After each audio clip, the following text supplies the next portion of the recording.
Bonjour, je m'appelle Milly Lavoisier.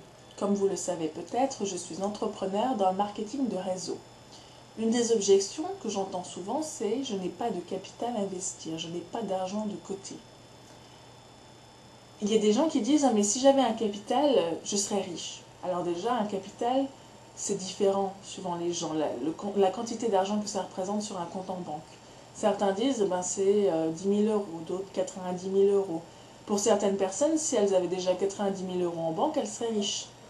Et donc c'est vraiment très très subjectif.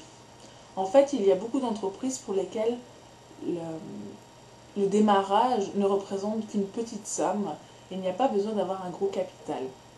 Laissez-moi vous expliquer pourquoi le fait d'hériter d'un capital n'est pas une bonne chose en fait. Je connais quelqu'un qui dit que les personnes qui héritent, les fils et filles de riches, sont en fait les gens pour lesquels il a le plus de pitié, parce qu'ils ne connaîtront jamais les meilleures choses de la vie. Et une des bonnes choses de la vie, c'est de pouvoir être fier de l'argent qu'on a gagné soi-même.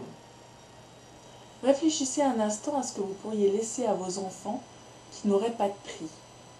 Réfléchissez à quelque chose qui aurait plus de valeur qu'un capital.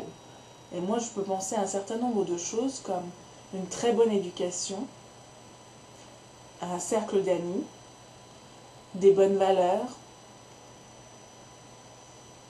Et vous pouvez sûrement penser à d'autres choses tout aussi utiles qui n'ont pas de prix et qui les aideront en fait à gagner leur propre argent dans le secteur qu'ils souhaiteront et à faire les choses dans la vie qu'ils auront envie. Et c'est ce qui compte le plus, c'est ce qui les épanouira le plus et en plus ils pourront être fiers de cet argent gagné.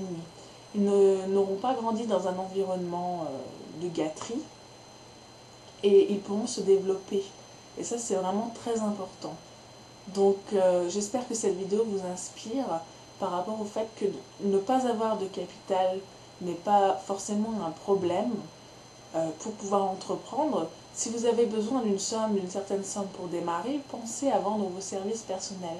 Je suis sûre qu'il y a des choses que vous savez faire que votre voisin ne sait pas et pour lesquelles vous pourriez l'aider et il pourrait vous rémunérer en échange. Je pense en ce moment, notamment avec le printemps et la belle saison qui arrive, au jardinage. Il y a beaucoup d'hommes qui savent jardiner et d'autres, des voisins, des amis, des collègues qui n'ont pas le temps de jardiner. Si vous pouvez investir quelques heures par week-end et être rémunéré pour tailler une haie, tondre la pelouse, tailler les arbres fruitiers, c'est encore quoi d'autre, eh bien vous pourriez gagner une certaine somme d'argent ensuite que vous pourriez investir dans l'entreprise de votre choix, dans votre affaire personnelle. Et donc c'est vraiment très important de comprendre en quoi le fait d'avoir de l'argent de côté procure une certaine sécurité et c'est important d'apprendre à économiser. Mais si vous n'avez pas de capital, ce n'est pas pour autant que vous êtes bloqué. Ça ne doit pas être une excuse pour aller de l'avant en fait. Donc n'hésitez pas à me laisser un commentaire si vous avez des questions et je serai heureuse de vous répondre. Et je vous dis à très bientôt. Bye bye!